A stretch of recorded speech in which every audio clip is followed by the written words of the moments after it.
Welcome to Get Big Out Loud Radio, where we explore living the complex, funny, and beautiful ride of life with me, Kari Knutson, and Dr. Pat on TransformationTalkRadio.com. Are your thoughts keeping you small?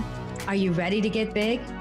I will offer you ideas to transform what you are thinking into conscious action. Explore what is keeping you small and how to shift your behaviors in order to get big. Learn what is possible for you. Get ready to get big and live life out loud starting now. Everybody, welcome. I want to welcome you to Get Big Out Loud. I'm Dr. Pat, and I take this beautiful ride of life with the most incredible Kari Knutson. Now, before you do anything, I want you to make sure you get this. And of course, Emily is putting this on screen for all of you. It's knutsonspeaks.com. That's how you get Kari. That's how you hire a KNUTSON speaks.com. Why? Because she speaks like every week, like somewhere, maybe sometimes multiple times a week. And then she teaches the rest of us how to do that. Today's episode, I don't know. I don't know if what's going on is like we're on the same energy. I don't actually know how to describe it, but we're talking about what actually matters today. Happy International Women's Day. What actually matters? What does it mean? So many of us spend years, we focus on achievement. We focus on, I don't know, sports. I won't bring that up today, Kari. Although the Paralympics going on, go team, go. But I want to say, have we lost sight? That's a question I want to put out to all y'all. Have you lost sight of what really matters? By the end of this episode, I hope you hear enough from Kari Knutson, hear the story, hear the journey to know that all priorities can be reset. And yes, you can do it in time. Kari, what a great topic. Hello. Why did this one come up for you? Because I know a lot of times when you pick the topics for the day, but I'm telling you, you and I are on the same wavelength with this because this thing has been up in my face. Yeah, well, I always try to write about something relevant, and it's usually something in my own life. And I was thinking about like what really matters, like what actually matters in our lives, and how sometimes we're on one track and then life will be like, whoop, like, nope, not so fast, right? And it made me think about it reframes for us when things happen in our lives, what actually, is important, what matters. And so I started thinking about this idea of how in our lives we're so driven to achieve, and the primary question is, what can I accomplish?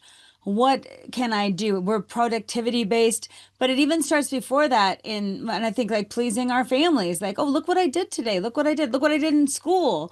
Look what degree I got. Look what job I have. Look what car I got. Look what house I got.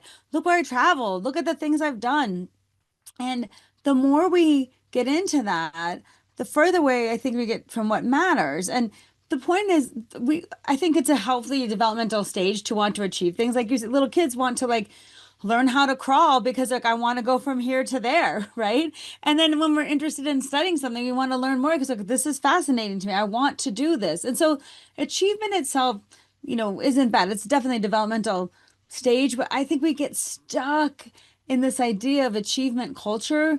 What can I accomplish is not what actually matters. But sometimes it's a little tricky to, I guess, suss that out because it really gets so caught up in it that I think it's important just to realize, first of all, why we are that way and not like necessarily blame ourselves, but have some insight into why do we feel like achievement is the goal? Like, what is the thing in us? Kari, I want to say this to you. This is an interesting thing that happened to me a while ago, but I never forgot it. I rebranded, I guess, the network to call it the Positivity Network and Human Potential or something like that, right? And I got a call from a PR person I know. You got to love our PR people. Got to love them. But he said to me, Dr. Pat, I'm seeing what you're doing. You're doing it again. But I'm telling you, I got some clients really having a tough time. Here was the question. What would you do if you lost all this? Why did he ask you that? Mic drop, everybody. Um, and what he was referring to was not my help. What would you do if you lost all this? Or basically, if it went away? And that question stayed with me and helped me redirect my life. Why is that? Do you want me to answer? I do, because I Okay, saw a good. look on your face, Carrie. I don't Oh know my if God, I Emily didn't want caught to put that. words in your mouth because that's important to make sure you say it, right? But because sometimes it's that mic drop moment where you're like, what can I accomplish and on the road to what really matters? And that kind of question reframes it like in a second. What really matters? If this all left, what would I do? What would matter? And then that's the human side. Like when we take away all the things we've strived for, like the meaning and the value of people is not tied into the things we accomplish. It's our inherent sense of worthiness. And so that idea is so great. Like, what if this was all gone? Are you still Pat? Even if not the Dr. Pat, are Just you still Pat. yeah, if you're Pat and you think about like, okay, I created this thing and I no longer have it, like what do I have? The thing inside us, right? Those things that like are so internal. And I feel like those are even quieter, those things that give our life meaning. And it's usually not when we think about the big checkbox things, it's like, do I have relationships in my life with people I care about? Do I have a purpose that is connected to maybe some value that I have? Is work to me is one thing, but meaningful engagement in any activity can be fulfilling. Do I have a purpose? Do I feel like I know myself? Do I feel like I love myself? Do I feel like I enjoy spending time with myself? Do I have things in my life that I can value, like my health? Do I have things in my life that I appreciate, like when the flowers come up in the Yeah. spring? Can I take time to just appreciate it, whatever that is for you? And am I enough at the end of the day? If you Yeah. take all those things away, the question comes back to us. And I feel it's more like a whisper around our worthiness, not our achievements, but our inherent, like, am I Yeah. okay as here, as Yeah. me? Well, I was in the middle of a very spiritual time in my life at the moment. I was resurrecting my spiritual practice. Of course, I have 30, I don't even know how many years of sobriety I have now. 30, okay, what, oh, 36 maybe I'm coming up on. But it was an interesting question. I'm going to tell you what I said because this is important. The question stops being, what can I accomplish? And starts becoming what actually matters. For Hmm. me, y'all, that question didn't get clear until I got clean and sober because anything before that is disillusionment. I mean, when you're drinking and you're using, you think you're an alien predator warrior or something. I don't know what we think. But what I said to him was smart for me. And it's the same answer today.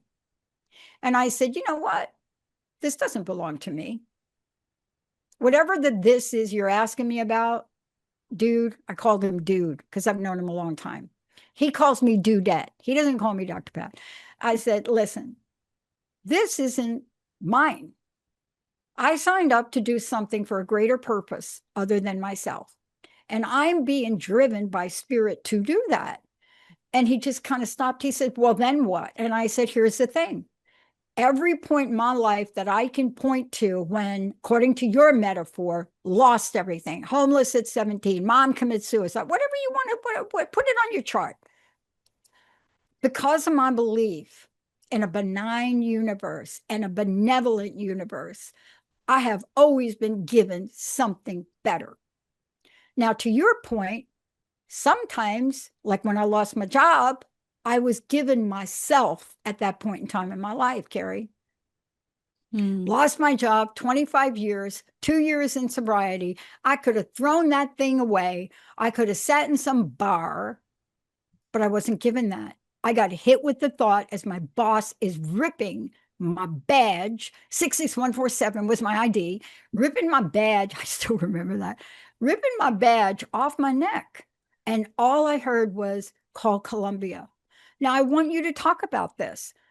Where do we go? What is our life experience? Because I'm not alone. You have been through what I like to call the rough edges of the mountain climb. Exactly. Well, this is so important because what you're bringing up right now is, and I think if people listening think about, there's certain points of our life that there's moments like when you get, let's say, laid off, fired, divorced, a big breakup, when maybe even I think sometimes too that we strive for an accomplishment and we get there and then we're like, oh, I thought my whole life was going to change. And it didn't, like where it didn't feel as good as you thought, or it didn't have as much meaning as you had hoped. You get there, right? And that shifts like what's real, what actually what's important, or some big change in life, or some situations usually bring that to the forefront. And you just have such a good example, like newly sober, lost your job.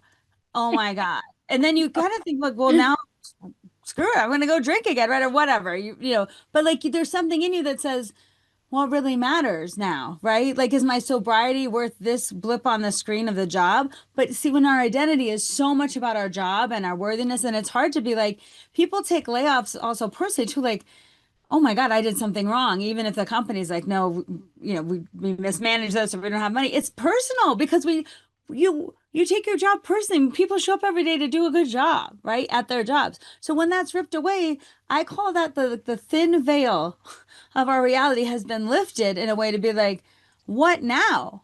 And also, who am I now? And that's why a lot of times when we have a big life moment, that changes something for us, whether it is, again, a job change, a career shift, a relationship change, a health scare, whatever that thing is, Hmm.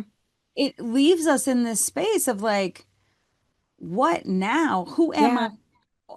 And I think that's a good space to just stay in a moment because it's scary a lot of times. I know it is for me.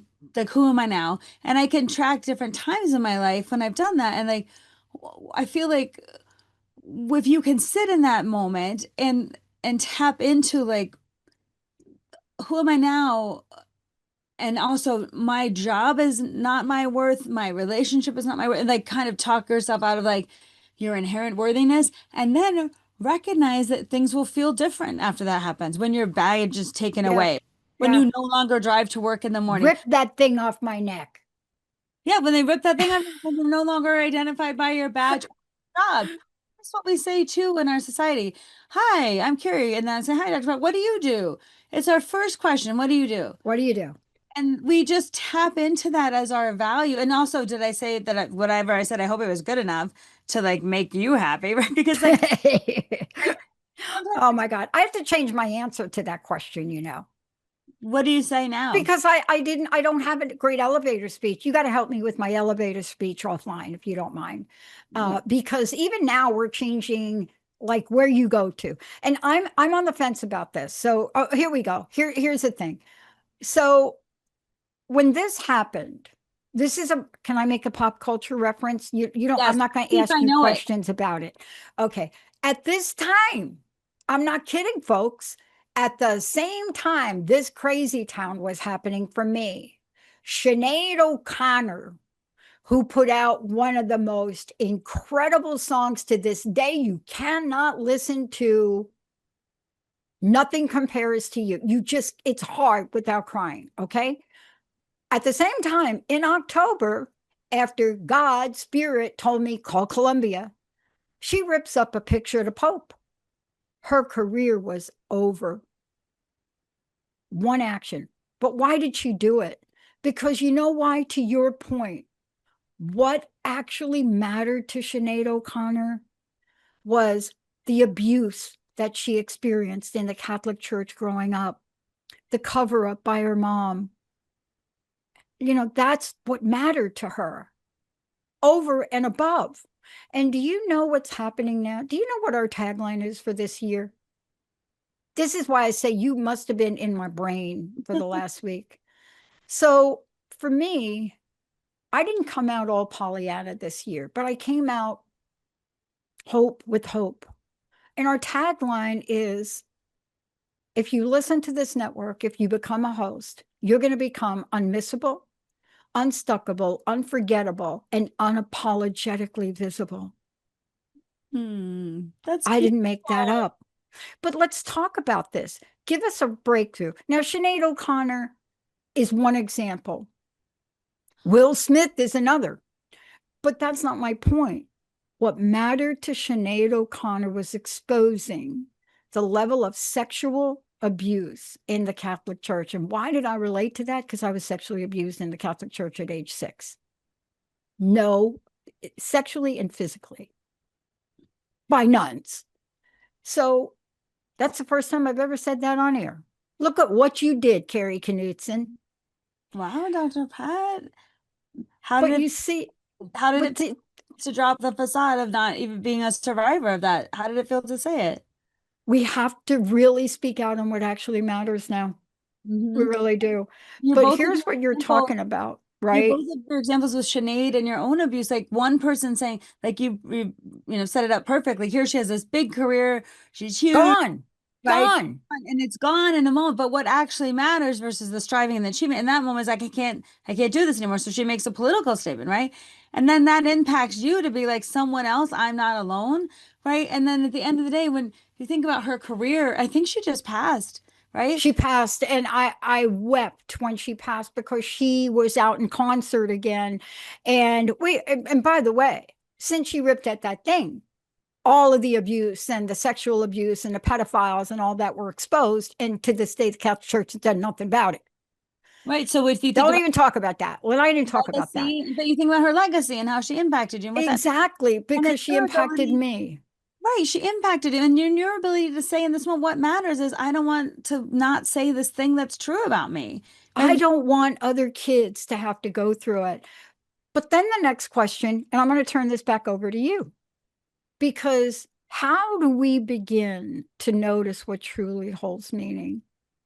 You Yeah. see, my astrologist says that because I have a moon in Capricorn and 4 planets, I'm a late bloomer. And so my astrology and numerology friend says, Pat, you think you're done, you're just warming up.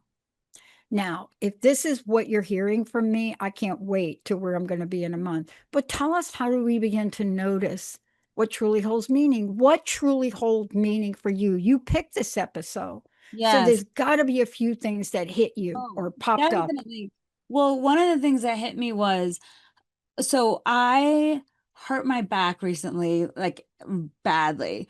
And it was so interesting to me that like so for 3 weeks just focusing on walking, dealing with my back issue, having to cancel events, postpone them, having to figure out how to do things virtually, asking for help with everything, and then resisting and being so mad because I'm like, I'm just on the cusp of like the things I want to do with my schedule, my business, and all this stuff. And my back injury came from I got sick, and then from being so sick, my back went out, and then my back went out and it forced me to stop. And part of me, I wasn't really listening to the message at first. I was like, oh no, I'm sick and now my back is out and I can't barely walk and all this stuff. But then sitting there with time to not do anything, a thought kind of crept into my head. And that's why I think when what do we recognize? It's not loud. It's not like a crashing cymbal moment. It sometimes sneaks in with like, I'm like, oh my gosh, my foundation represents my back and what I'm doing and my striving and my achievement, like going all the time. What am I really standing on that's solid? And I feel like my busyness is tied up into my worthiness in ways that like I didn't want to really admit. Even when I talk about that stuff, like I always say you are a human being, not a human doing. And then I had a chance to really reflect on like, where are my priorities right now? What's my schedule like right now? And my body was like, you know what? You're going to take a big fat break because your train has left the station and you're not listening. And at first I was so upset about my back. And then over this last month, essentially, I've been so grateful because the whisper that was just one day, I think I was sitting there, I was probably crying or sad, be like, I needed help to do everything. Ever get out of bed help, that kind of help. Walk to the kitchen help, right? All the help you need, putting on your pants help, all those things, right? And to be able to say, thank God I have people in my life who will help me. Right? Thank goodness I'm in a place where I can recover. Thank, thank goodness I can start to think about the bigger why to what matters. And I think about all my striving and achievement. And then sometimes like if your health is taken away or compromised, it kind of focuses it really quick on what matters. And I think for me in that moment, this last month has kind of been the whisper that's turned into a statement that's turned into a visual. And I'll just give you one example because some my husband would say this to me sometimes because I'm an entrepreneur, right? And sometimes we'd be talking, he's like, "Man, your boss, whoo, she's so mean. She's running you, man. She says jump, you say how high. Somebody calls you, say yes. You make 2 gigs, 3 gigs work in a day. You have like how many gigs can one person have in a week? I don't know. Your boss apparently thinks you can have 9. Like he'll say, I'm like, and then I'll be like, she's trying her best, okay? Like she's, but it was funny because he could see it, right? He could be like, you're really pushing it, and I felt like part of my I think my inner struggle has been, I think I've been hustling for my worth since I was a child. And that's how I got attention from my parents. And I kind of put it back a little bit. My parents got divorced when I was 8, and my dad left and my mom was there. And I feel like from 8 on, when they came together was for a performance. When I was in band, music, choir, plays, everything. That's when they both came together and I got a lot of positive attention. And then otherwise, not so much.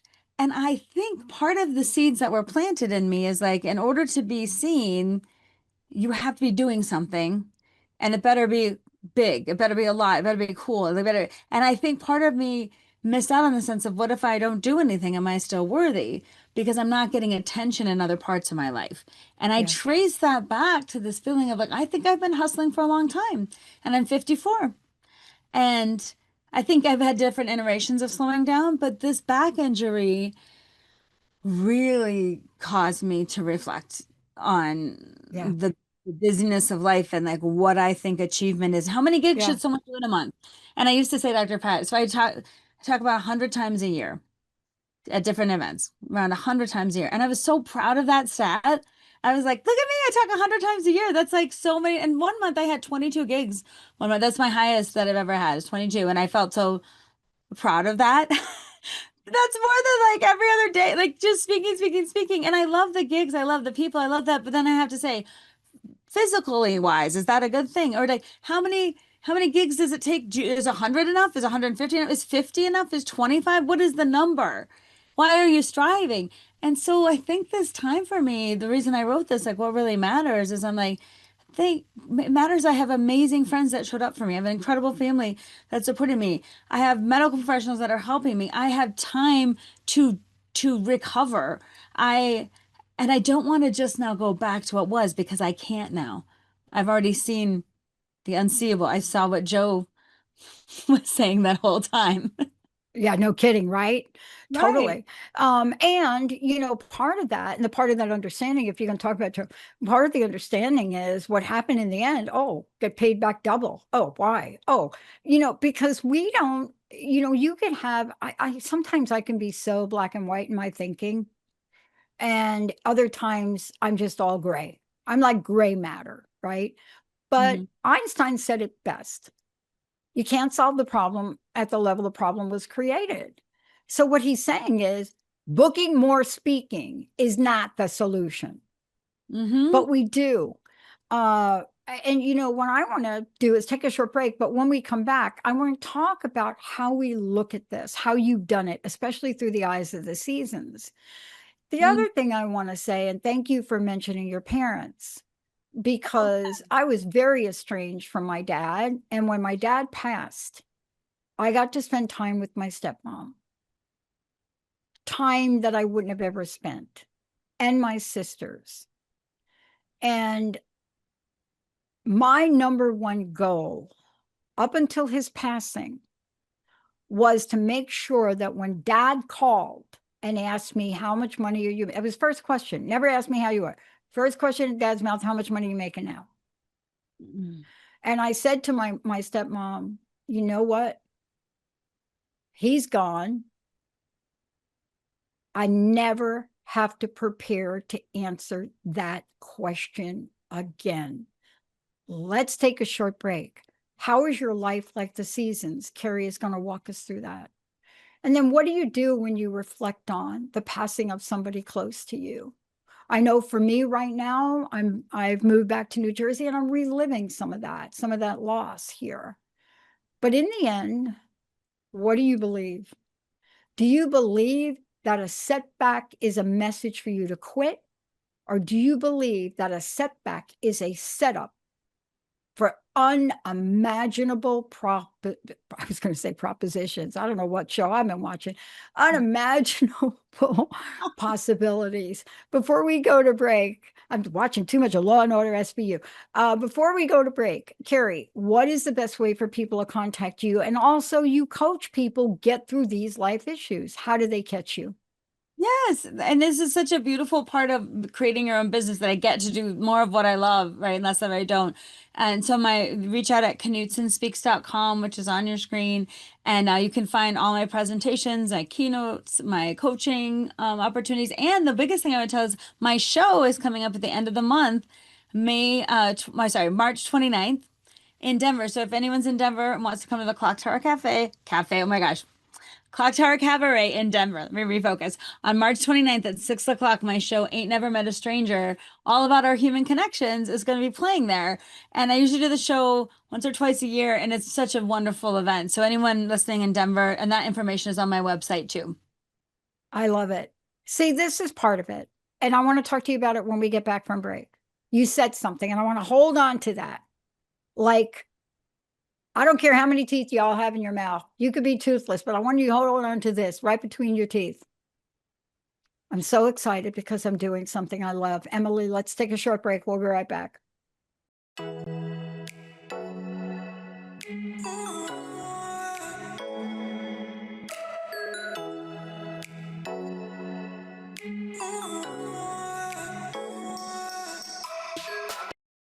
We remember a time when you could simply form a thought and it would manifest. The harmony was forgotten, but it is returning now. The Power of Inspiration and Awakening Radio with Julia will take you on adventures through the heart and spirit, exploring who we once were and how to awaken that power today. Julia studied under the guidance of wolves, learning from their wisdom to master a higher frequency for new state of mind. Learn to master the secrets of manifestation. Visit onetrueself.com. Are you ready to get big and live your life out loud? Tune in to Get Big Out Loud Radio, exploring life through the lens of curiosity and compassion, with me, Kari Knutson, joining Dr. Pat live every second Monday at 10 a.m. Pacific on TransformationTalkRadio.com. I will offer ideas to transform what you are thinking into conscious action. If you want to get big and live your life out loud, visit me at KnutsonSpeaks.com. Mystery School Ancient Wisdom for Everyday Life is your practical and inspiring gateway to spiritual awakening. Join me, Shakti Durga, and Dr. Pat every first and third Monday at 3 p.m. Pacific Time as we explore relationships, inner plane realities, channel light beings, learn from ancient wisdom, and share tools to navigate life with ease and grace. Are you ready to step into your highest potential? Subscribe to Mystery School. Your transformation starts here. Cut the shit. Stop struggling to feel present. Stop being taken advantage of. Express how you feel and stop making choices based on what other people think. Intuition Unleashed, a revolution in personal liberation podcast, is your go-to resource for combining guidance with mental health and spirituality and solving your questions about why you can't seem to catch a break and find your true happiness. And you can find more episodes at becknelson.com/podcast.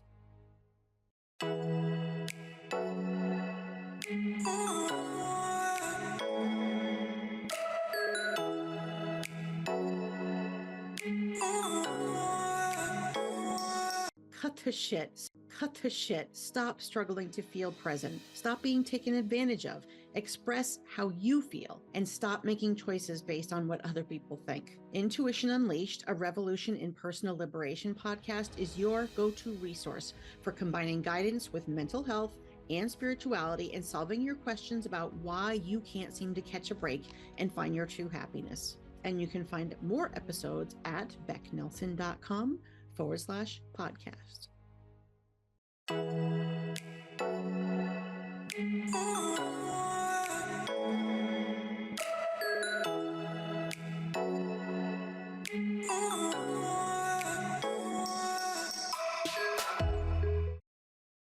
Hey, everybody, welcome back. You're listening to Get Big Out Loud. This is Kari Knutson show.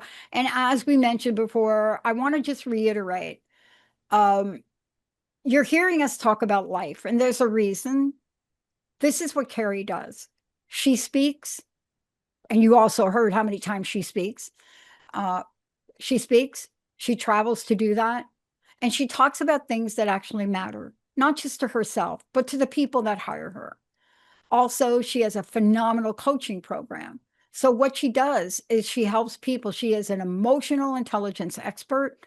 So, there's no stone that will not get unturned that's in the way of you becoming what actually matters to yourself. Today, that's what we're talking about. Kari, before we jump in and really get into a few other things, again, give out the website and tell people how they can hire you for whatever they want to hire you for. Sure. So it's knutsonspeaks.com. That's Knutson speaks.com.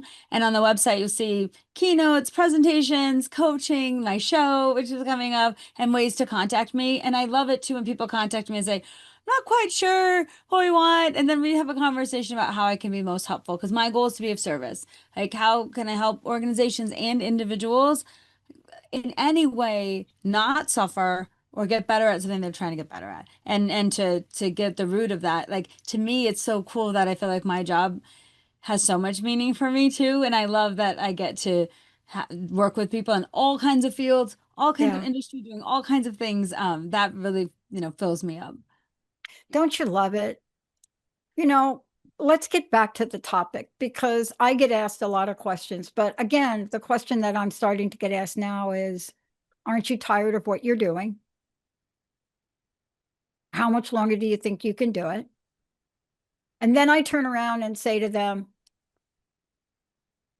why don't you go ask Barbara Streisand or maybe Dee Wallace or maybe Shirley MacLaine that question?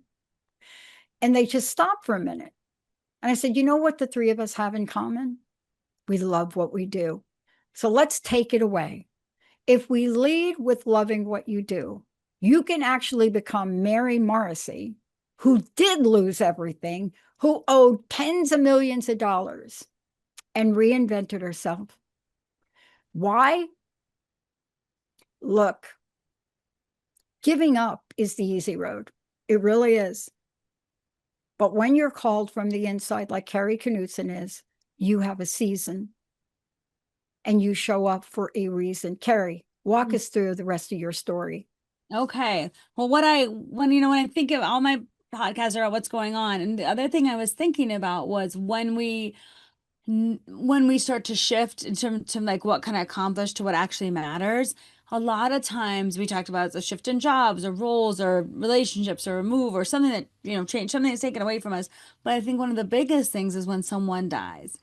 And I was thinking about this a lot because I recently lost my mother over the summer, and then a few years ago I had lost my father. So both now are gone. And I was thinking about my experiences around when someone dies and how, again, that I call it like the thin veil of our reality that keeps us from kind of the full picture is just lifted when someone, like, because we say, like, does my work have meaning? Do my relationship, how am I spending my time, with whom, doing what? Like, what matters becomes very clear. And I was thinking about, as I was going through some of my mom's things, and this also happened when I was going through my dad's stuff too. Like, when you take away the things that the person had, they become these things. Like, even the certificates, my dad had studied in Norway, I want to say 7 times to get his full credentialing to teach Norwegian and taking all these hard classes. And he had framed all his certificates on the wall and he was so proud of them. And as I was taking them off the wall, I thought, what happens to these certificates? Because he's no longer, obviously, they have no meaning. And it's interesting. The same thing. My mom had a huge library. Um, and as I was going through the books and looking through them, like, these gave her so much meaning, and she used them in her own practice as a therapist. And I was looking through them. What happens now that she's no longer here? What do they have the meaning, right? And my mom and dad's life, when you take away the things, you're left with a person, right? And you take away the achievements when they're gone. You have, like, what did their life mean? And you think about their contributions and what they gave and what they did.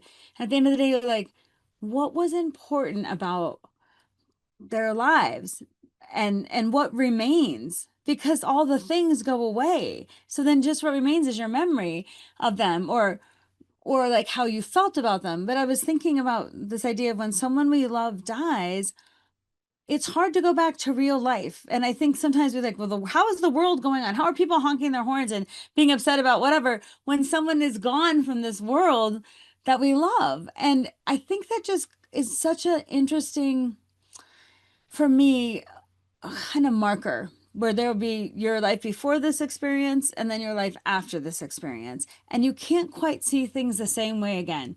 Sometimes the things you were upset about don't matter. Or like, I remember for me going into my job the first day after my father passed, and I was working in a school as a counselor, and I couldn't do it.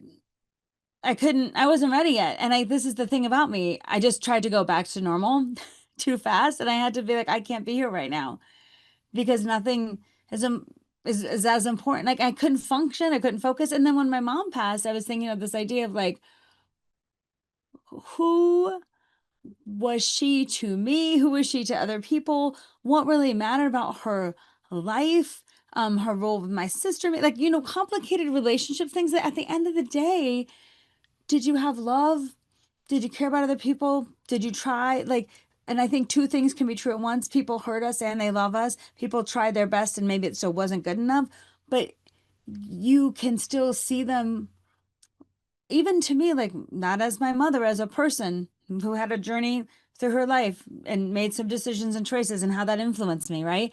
And how the seeds were planted though early for me about what it means to what my values are, what it means to get attention, who am I because of that and in spite of, right? So I think I call it the thin veil of reality, that kind of lifts up and you get a glimpse of like, we're all going to die at some point. And that helps us think, well, how am I spending my time now? Because when you're that close to death, you're like, oh my gosh, what am I doing with my time? Because it is limited. And that's kind of a beautiful thing, hopefully not a scary thing, but a motivational thing and a way to think about, am I spending time on what matters, or am I trying to check the boxes of my societal accomplishments? And then you say, to what end? Because this is where it all goes. So do you want to enjoy the ride? Do you want to contribute, make meaningful relationships, work meaningful, a job and meaningful work are two different things. You don't have to have a job to do meaningful work. It could be how you tend to your garden, how you love your neighbors, how you treat a child, how you volunteer, right? How you cook something. If you paint a beautiful picture, it's not the thing itself. It's not. And so like if you work or don't work, that to me is not the thing. It's what am I doing that brings meaning to my life? And that's what I've been, of course, thinking about with my time in bed for my 3 weeks. And then with the loss of my mom recently, these two events really made me think about what Yeah. matters. And I feel like in my own life, I'm really trying to pay attention to the messages around like this idea so that I can start to live what really matters, and I can start to more embody that in my own life and not just talk about it but also live it in a way that it's congruent and not slip back into Yeah. my achievement. Like, I'll be honest with you too, I looked at my calendar from a few months ago, and I have these green dots that I put on every day I have a gig. I still have the old-fashioned calendar that I love where I write everything down, and I put a little green dot to make sure I'm prepped for the gig and know that I have to be ready that day. And I looked at one of my calendar pages full of these green dots, full of these notes. And I thought, who is that girl? Did anyone say, is anyone gonna give her a prize or say good job? Or like, she gonna get some big reward? What's the reward for all this striving? And I looked at myself and I thought to myself, and I know I'm me right now, but I thought, who was this girl? What did she think that she was doing? What is she trying to prove? And the fact that no one's given us a award or they said, well, how are you going to top that? And so I just looked at that calendar page in a totally different way. Before I would have felt some pride for how many green dots I could put in a month. And now I felt kind of sad for like, why did I think I had to do that? And also what would I take from that lesson to move me forward? So as I'm putting my new calendar page together, how many green dots is enough, Kari, right? How much time do you need? And also the idea of the reality of like, I don't have to connect myself to my Yeah. achievement for speaking to feel good about myself, to Yeah. feel worthy, to feel important, to feel productive. Is it enough? Is it enough? Am I enough? And that's the question you have to ask ourselves and get really comfortable to finally say yes from a place of confidence, not Hmm. cockiness, but confidence. Yeah. I'm getting interviewed these days a little bit here and there, and I expect that's going to be building up soon, and I'll be speaking soon. But I did get a question, and somebody asked me, they said, Pat, we know your answer. You're going to say none. But if you could reflect back, what is a mistake that you recognize you made and you reversed it? I said, that's easy. The mistake, if I have to use that word, that I recognized and reversed was that what I'm doing for a living now is a job. It's not.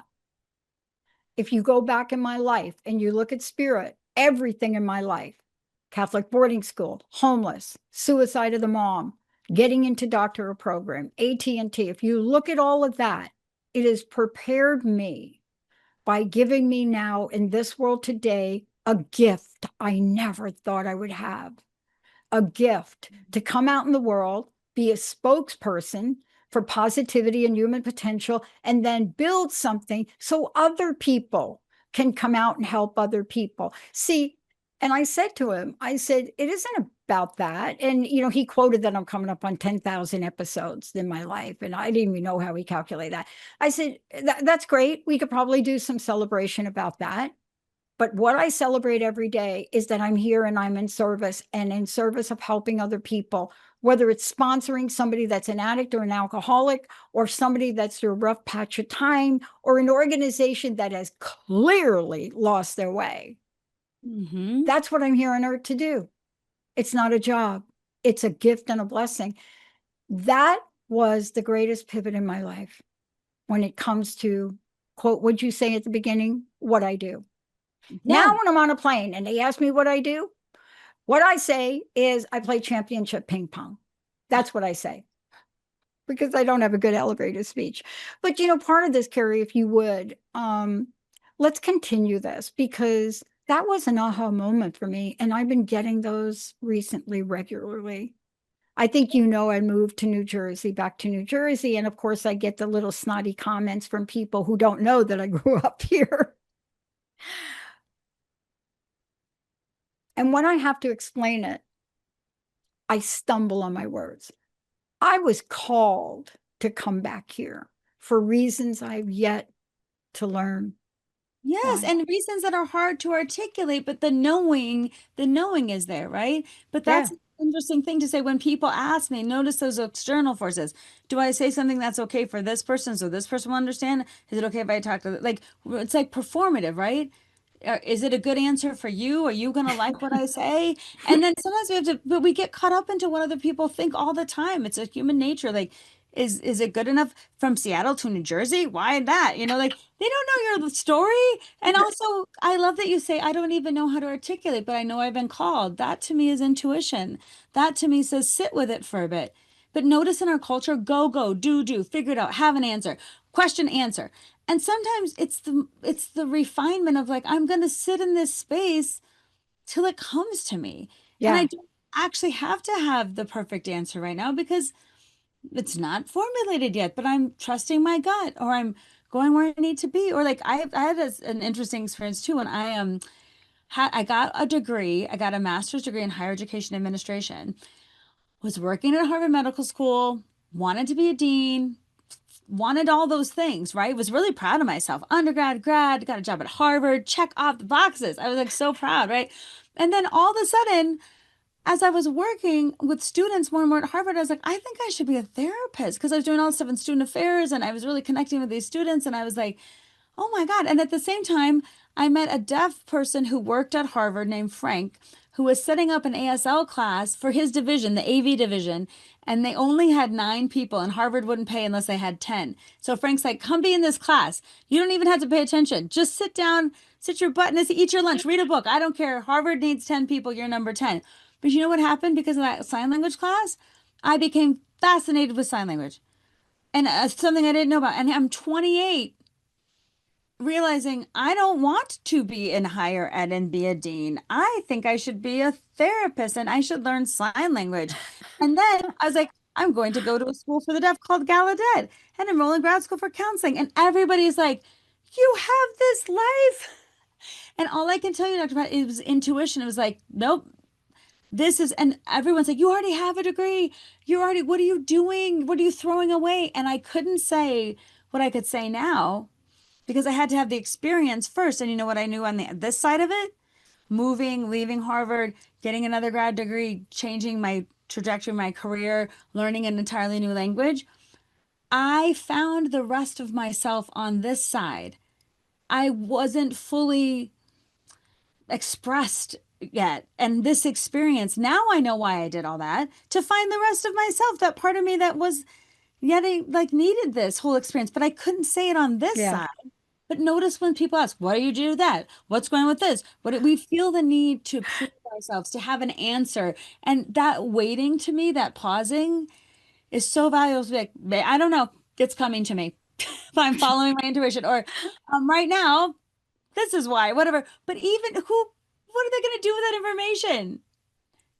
Nothing, right? But yet we take it like I better prove myself. I better have my answer. And you're so good. Nobody knows your story about why you moved to New Jersey, and you No, don't even know the full story yet. no. Yeah. No, I just know that when I'm called to do something, if I follow good orderly instructions, everything falls into place. But I do want to talk to you about something. And our next episode, I don't know how we frame it, it should be called The Doing. Everybody's talking about being. I want to talk about the doing, but I want to talk about this because I moved in December and it was very important for me to move in that season. And you talk about the seasons, and I looked up the way Yeah. you look at the winter. You call it depth, connection, wisdom, contribution, more important than achievement. And I think that's what I was going through, not to mention we were ending up a 9 year, but we do go through seasons. And so I was asked, what kind of campaign am I going to put together for spring? And I changed it, haven't told my team yet because I read the way you talk about spring. Things No. are seasonal, aren't they? Even if Yes, they're not outside, but within us. but within us, yes. And so I'll bring that up now. Because the reason I wrote about seasons, because it's so easy to relate. We know the seasons externally and how they change, even our stereotypes of them. But I like to think about what season am I in, maybe in life or in a moment, and think about the seasons as ways to describe kind of what's internally going on. And so I wrote it down so I said it, so I can say it exactly the right way. But I said, I think sometimes if you're in spring, it's the possibility season. It's exploring who you are. It's what's possible for you. And I think about spring, like the flowers are coming up being like, hey, I'm going to start blooming now. Or hey, and the birds are laying their eggs. Like all the things in spring are around possibility. And sometimes we're really thinking about what's possible for me, right? Like, and we're exploring our options and there's that newness or excitement or that hope. And then summer to me, I feel like is when we build things, we strive, we achieve. The summer, it's easy to get around, it's easy to do things. There's a freeness to it. There's a drive in the summer that I think helps us like freer. Our clothing is freer, like how we show up and the striving, we can do things in that way. So that's how I think about summer. And then I think about fall as like reflection and letting go of things that no longer fit. And I always think about this when I see a tree lose its leaves. The Oh, tree's not mourning the loss of the leaves, it's part of the cycle. So it can do the cycle again. But we sometimes, when we lose things, we cling so tightly to those things. And I think that's the kind of we lose and we gain. We shift and we grow. Like all these things change. And so I think of the fall as that reflection time. And I think the quieter time, but also can I let some things go with grace? That's why I like exactly. what in my life can I let go with grace? Like the trees and their leaves, they let them go with grace, right? And then I think about wintering, and this is what I think the depth, meaning, and connection. And I think because winter, when you think about going into yourself, finding like even physically, like you have to bundle up if well, Colorado didn't get it this year, but you guys did on the East Coast, right? But you bundle up, you go deep, you're trying to connect slower. It's slower. it's more meaningful. We take time for things. Mm-hmm. There's a lot of celebrations in the winter months. We come together with people that we love, and we take time off work, right? We like, so the wintering season to me is that like, I think that's what happened to me this month was I really had to make some connections Yeah. and slow down to make them. And Yeah. again, I think you can maybe in your career you feel like you're in one season, personally you feel like another, but I kind of feel like we are people more than we are our profession. So we have to think what a season I'm in for me and how that affects the work you're Yeah. doing or the way you're contributing or the way you're serving your purpose, whatever that is. So when people ask, do I do this personally or professionally? I'm like, do it as a person. You are a person showing up to everything in your life. So, and I love that you said when you think about where you are, if you can use the metaphor for seasons, sometimes it's helpful. It It flushes is. it out a little Yeah. bit. Yeah. People say to me now, you got to be kidding. Jersey had the worst snow weather. And I was telling somebody the other day, it's real simple for me. I loved it. I needed to be indoors. I needed to see that beauty. But here to your point, Kari, we walked outside yesterday and there's still snow on the ground. But out of Linda's garden were these little flowers that were Like, getting this ready is to pop probably up. And so we were walking around and I kept saying, well, what do you think that is? And what do you think that is? Linda says, I don't know what that is because you can't tell. And she said, but I think these are irises. And I said, I love surprises. Kari, thank you for today. Again, personal message, please give us your website. You are an expert in helping people revolve themselves and evolve themselves around whatever season is within inside of them. How do we work with you? Yes, you go to knutsonspeaks.com, KNUTSON speaks.com, and connect with me. There's a connect with me page. Just send me an email and then we'll start talking. And the last thing I want to leave, and I wrote it out because I want to make sure I said it right. Um, when you think about like what actually matters versus like what am I achieving, the next thing that I feel like what is meaning? So this is what I said. A meaningful life isn't measured by what we achieve, but by what we choose to care about and by asking ourselves what actually matters and then having the courage to live the answer. Having the courage to live the answer because you can say, what am I achieving versus what actually matters? And then, but once you know what actually matters, so then next month I can't come on here and be like, my calendar is filled up again and I'm all stressed out. Like, how do I have the courage to make the changes I know I need to make that actually set my foundation up for the long run in a stronger way instead of chasing my green dots of achievement? Like, how do I have the courage to live the answer? But when you think about what actually matters and you know that, the last thing is have the courage to live it. And that's the message I want to make sure to give. That's going to be our next episode right there. Yes. That is absolutely because this is the message. Kari Knutson, everybody, I'm Dr. Pat. And for those of you out there, look, it doesn't matter what you've been through in life. And we all get stuck. But I have help. I don't do this alone. And I have multiple coaches. And I just want to say to all of you, please don't do this alone. That's why Kari Knutson is here. Please reach out. You don't even have to know the question. Just get on a call. Kari will help you discover. Step into the world of exploration this spring. We'll see you next time. Thanks, Dr. Pat. Boom. You have been listening to Get Big Out Loud Radio, where we explore the complex, funny, and beautiful ride of life with me, Kari Knutson, joining Dr. Pat live every second Monday at 10 a.m. Pacific on TransformationTalkRadio.com. I will help you to know which thoughts are keeping you small in order for you to get big. Get big and live your life out loud. For more information, visit KnutsonSpeaks.com.